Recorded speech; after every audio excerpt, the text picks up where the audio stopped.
1993 was a year full of very unusual experiences for Ron. These events actually began in December of 1992 when Ron had a chance encounter with someone who knew the family of the man who had worked with Ron from 1979 until 1982 on his excavation in the Garden Tomb looking for the Ark of the Covenant. This young man's name is Jamal. He is an Arab who Ron thought a great deal of. He was the small young man who helped Ron crawl through the small spaces they found in the honeycomb of tunnels within Mount Moriah. He was the young man who in January of 1982 went into the chamber where Ron later found the Ark of the Covenant and came scrambling back out, breathless, saying, "What's in there? What's in there? I'm not going back in there."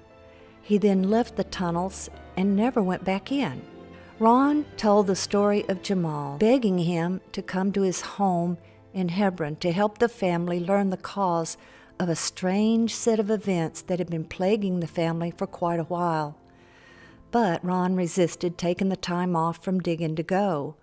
Finally, Ron said a prayer one day and asked if he was supposed to go that it would rain. And when the next day came and it rained, Jamal convinced him to go. So Jamal told Ron that at their family home, they kept seeing fire on the land behind their house. When they would go to see what was burning, they found nothing. No scorched wood, no charred land, simply nothing. And they were afraid. So Ron went with Jamal, met the whole family, and went with them to the place they had seen the fire. To Ron's dismay, there was nothing there to see. As he looked at the land being used as a vineyard, he saw a bare patch of limestone extending above ground. Ron picked up a large rock and threw it down on the limestone, and to everyone's surprise, it made a sound like a drum, a hollow sound as if there was an empty space within the rock. When Ron asked him if there was a cave on the land, they didn't really know of one, but then they showed him an entrance into a rocky area which was too small to enter. They were using it as a garbage pit. Curiously, just like the area where he was excavating in the Garden Tomb had been their trash pit. And that was the end of it.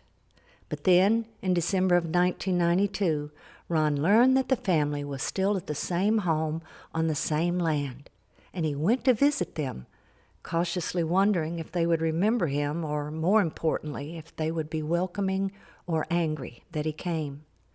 When he arrived, they welcomed him with open arms, and it was here that Ron learned that Jamal no longer lived in Hebron.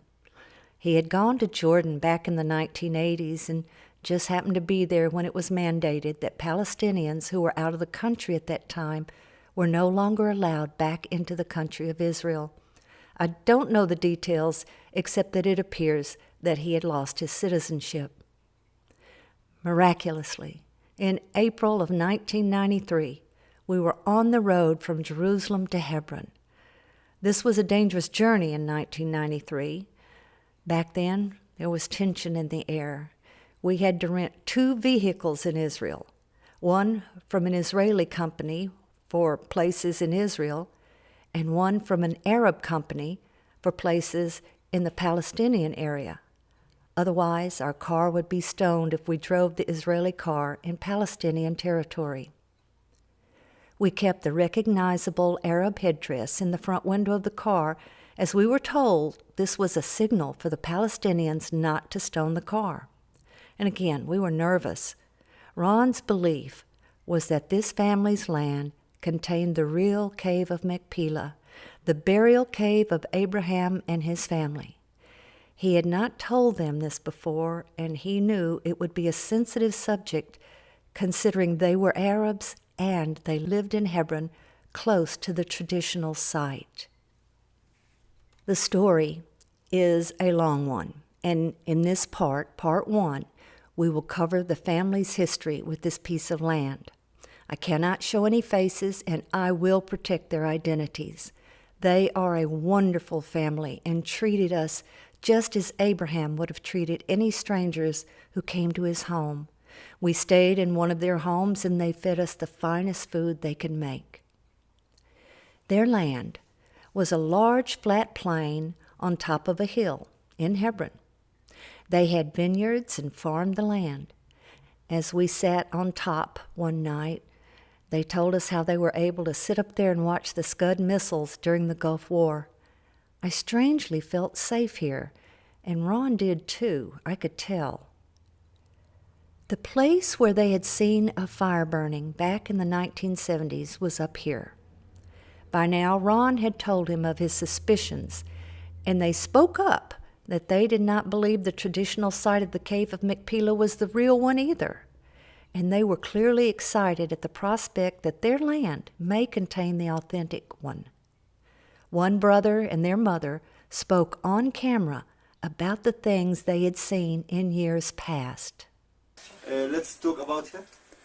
Okay, go ahead. She is 76 years. She has 12 children. Now they are men and women.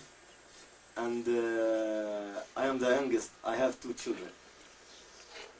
And she has a grandchildren.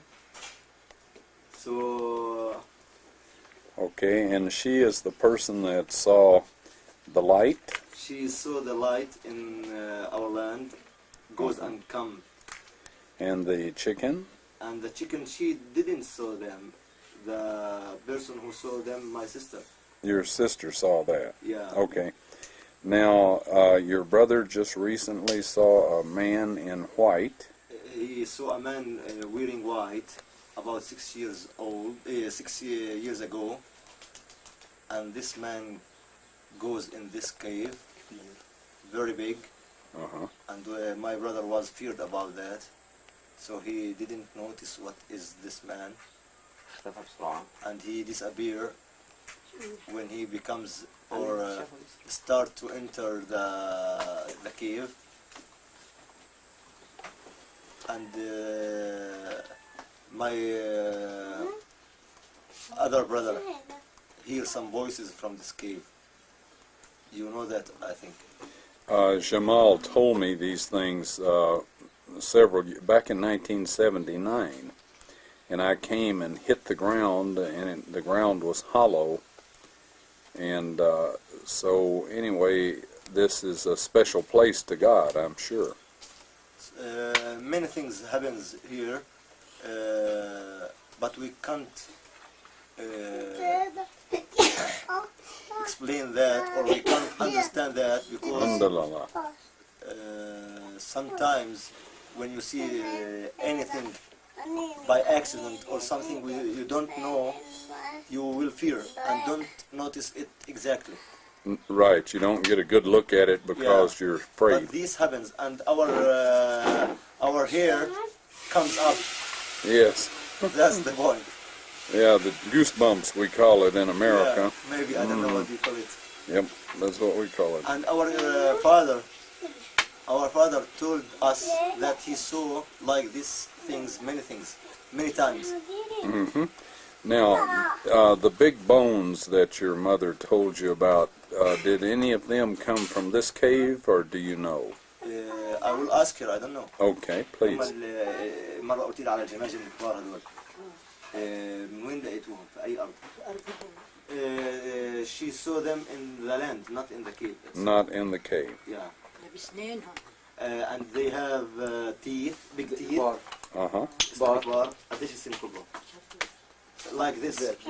Uh-huh. Big teeth like this. Yeah. And they wear, as I told you yesterday, yellow skulls. Yellow skulls.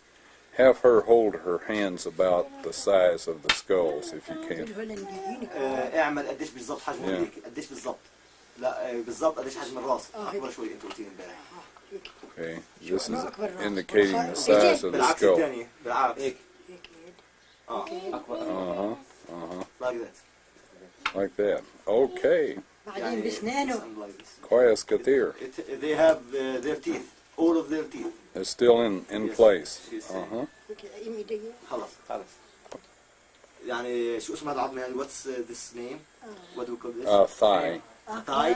Thigh bone, Thigh. femur. Femur or thigh. Thigh, this thigh, it about 2 times like us. Oh, العصبة okay. هذه العصبة أطول من نص الرويدة هذه البنت Yeah. كبار من الرشد كبار. Okay, so all the bones were much longer than ours. Yeah, yeah. So Very big. my bone was 2 times long. لا No. أديك خليها. She says that أبن قديش أمها؟ يمكن تبقى جبتك. About 25 years ago, they bury about 10 skulls in a special cave there. Mm. Yeah, she remembered that. And my father told me before he died that while they were digging the land to plant it, they found 3 persons who were buried very long, about 3 meters. Okay. And they buried them another time because they thought that in our religion it's not allowed to get dead persons up, just bury them. Yes, I understand.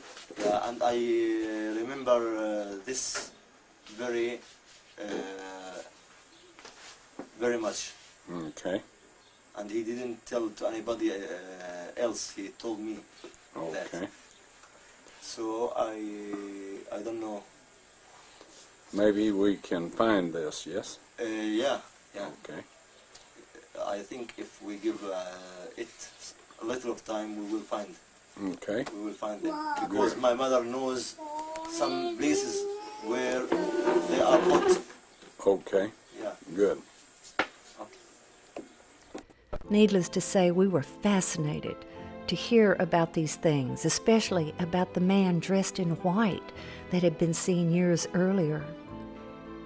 In order to farm their land, they had to plow, and in the process, they had discovered that their land was full of graves.